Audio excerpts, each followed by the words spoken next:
itu sekitar 7 sampai 15 bulan. Yang rame rata-rata kita buka 24 jam.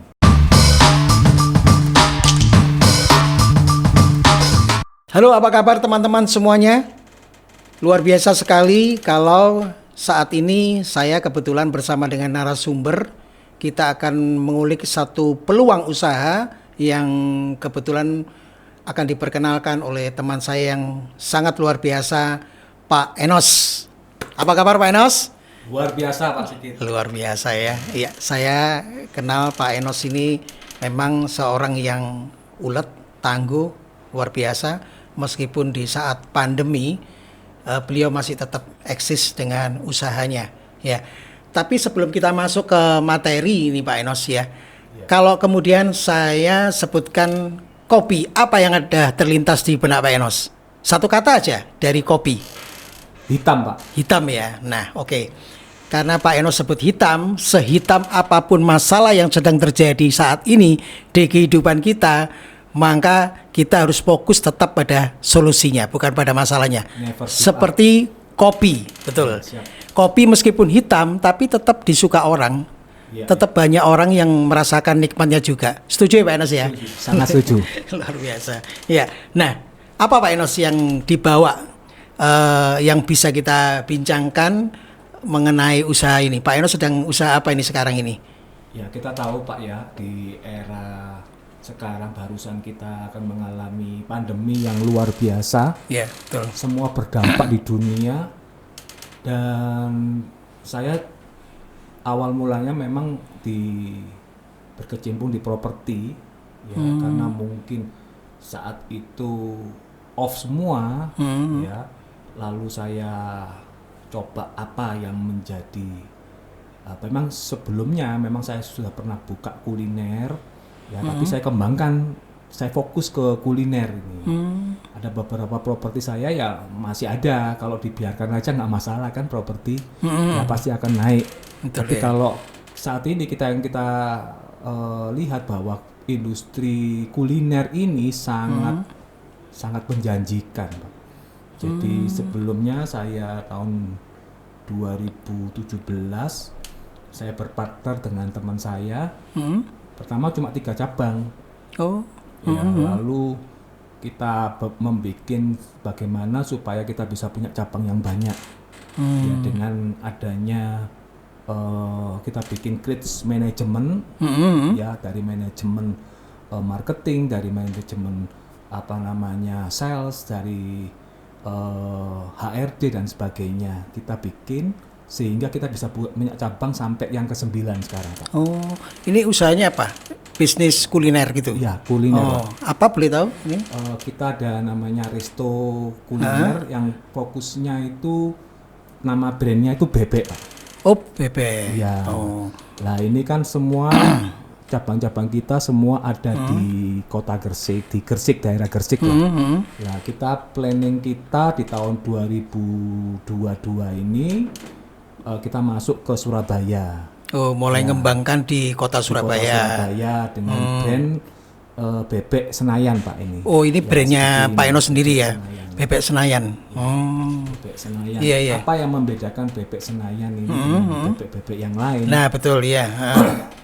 Kebanyakan kan kita tahu bahwa bebek ini adalah salah satu makanan yang tidak pernah orang bosan ya. Iya, betul. Bukan kayak industri makanan yang lagi tren, wis itu hilang. Enggak musiman lah.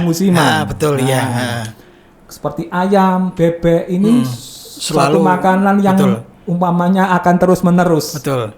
Di musim apapun pasti laku kan gitu ya. Di musim apapun pasti laku. Dan ini sangat luar biasa. Apalagi industri bebek ini, makanan bebek ini sangat dibutuhkan dan sangat besar pasarnya. Oh, betul. Orang suka makan daging bebek ya, selain ayam ya, Pak ya. Seperti itu. Jadi usahanya Bebek Senayan ini awalnya pusatnya di Gresik. Sekarang mulai membuka cabang di Surabaya. Justru di Surabaya ini cabangnya ya? Iya, cabangnya. Oh, cabangnya malah ya. Nah, dengan brand Bebek Senayan. Bebek Senayan. Apa yang membedakan? bebek Senayan ini kalau kita tahu bebek-bebek merek yang lain yang seperti di Madura dan sebagainya itu kan condong ke sambel ya. Betul. Sambelnya ada sambel apa namanya? Mangga itu sambal pencit ya. Sambal pencit, ya. Sambal kuning, ya sambal hijau. Nah, kita juga ada yang belum ada adalah urapnya, Pak. Ada urapnya. Iya, ada sayurnya. Selama ini urap-urap itu kan dimakan dengan yang lainnya gitu ya, bukan dengan bebek. Bukan. Nah, ini Pak Enos menghadirkan sesuatu varian yang baru. Bebek urap. Iya, betul. Jadi ini luar biasa ya. Kenapa dengan urap? Dengan urap kan kita makan bebek, kurang makan sayur, Pak. Padahal sayur ini juga kan penting ya untuk menetralisir. Betul. Nah, yang kedua, kita ada yang namanya varian dengan topping yang apa namanya yang milenial. Yang milenial. Dari semua yang bebek sudah ada di Surabaya. Ya. Ya, kita akan tambahi yang namanya ada saus telur asin.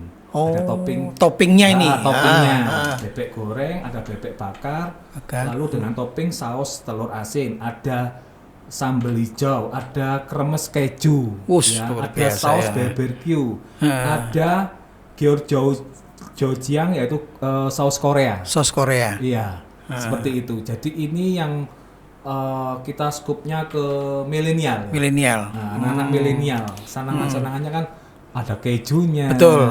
Topping-topping yang digemari oleh milenial ya. Seperti itu.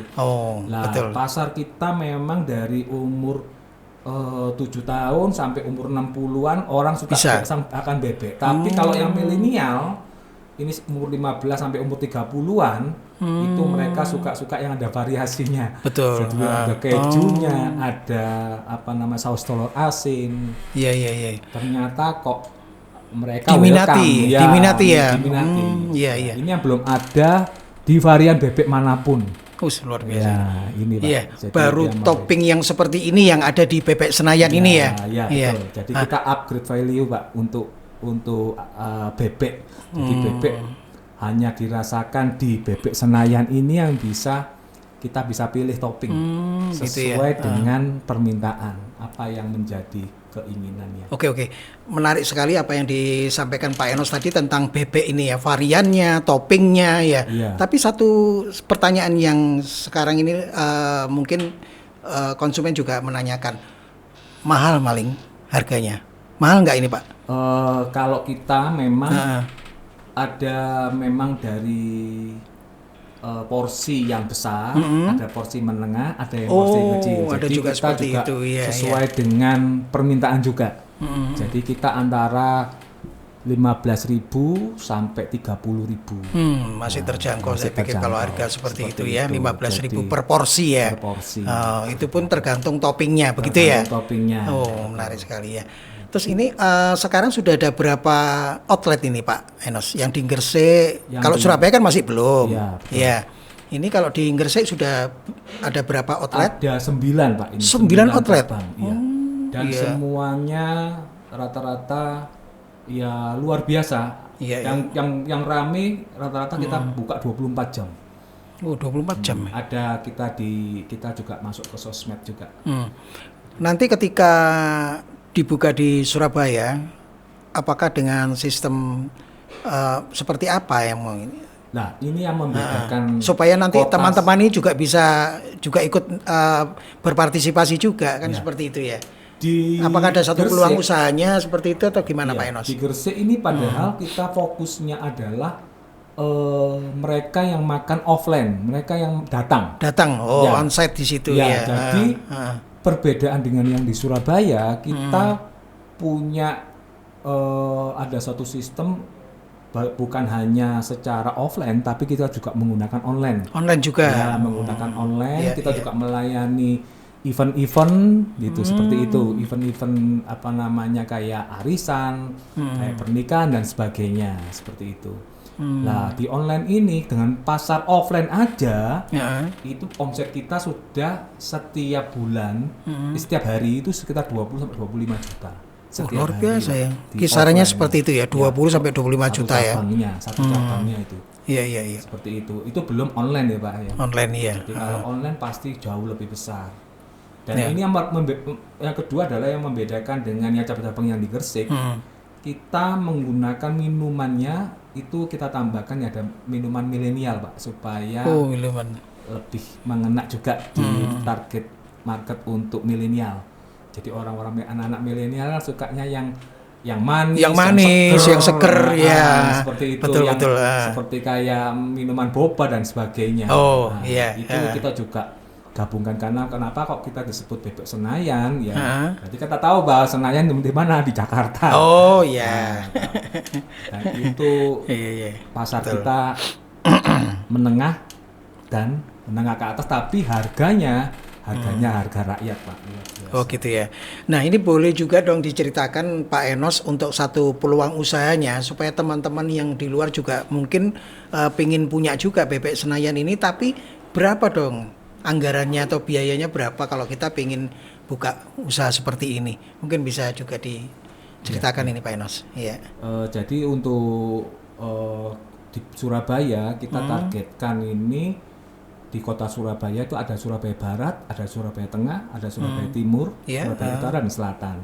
Nah, kita targetkan memang ada outlet yang besar sama yang medium, Pak. Ada seperti itu juga, ya. Medium, ada pilihannya besar, ya untuk konsumen ya.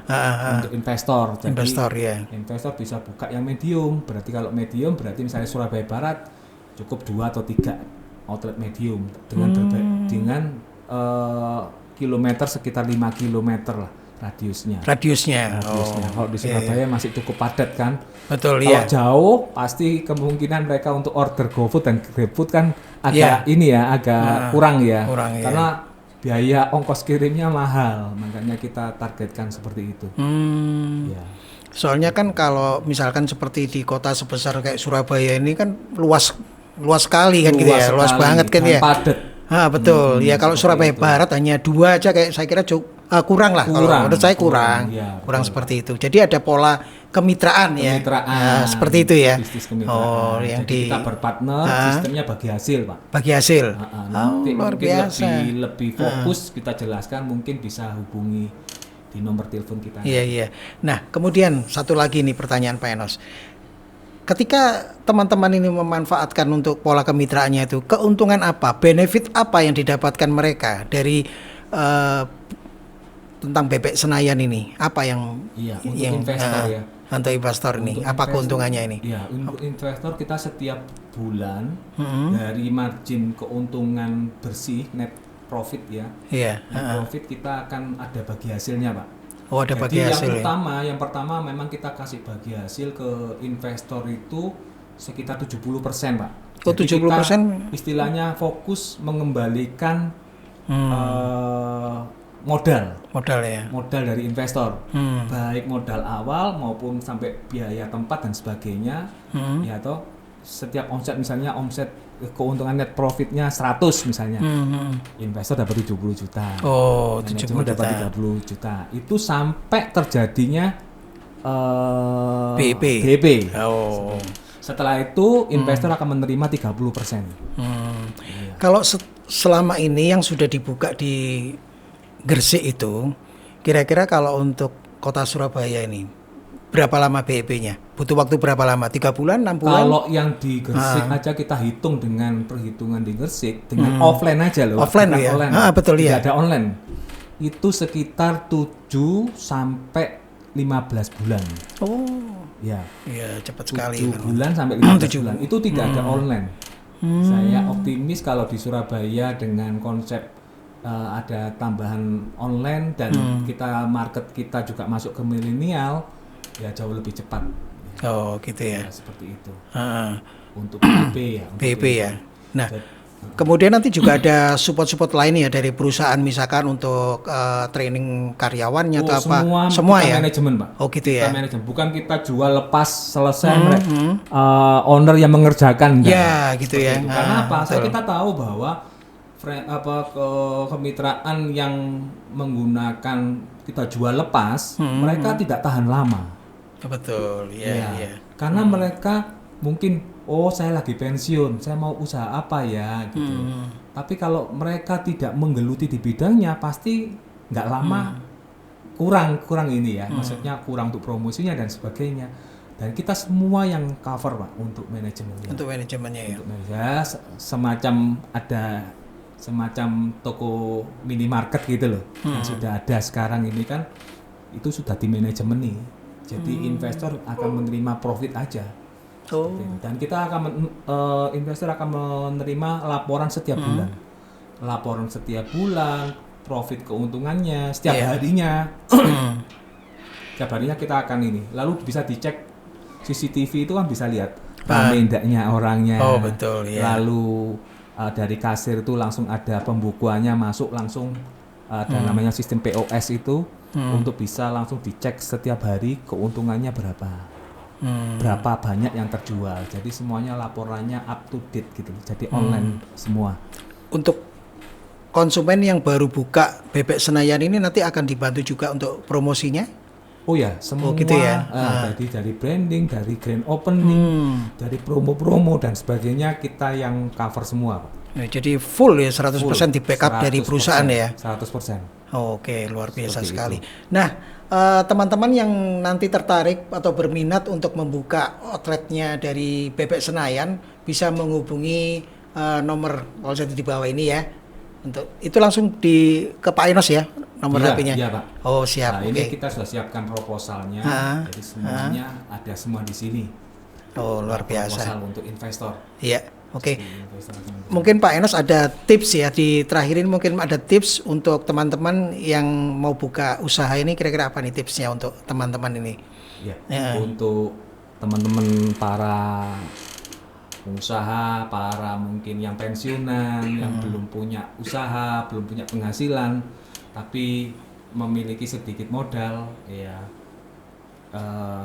mari kita bisa bekerja sama dengan Bebek Senayan, ya. Kita akan tuangkan semuanya di proposal ini, kita akan jelaskan apa dan keuntungannya, ya, berapa lama BEP-nya, ya, apa saja strateginya kita akan buka semuanya. Oh siap, bagi investor yang serius gitu.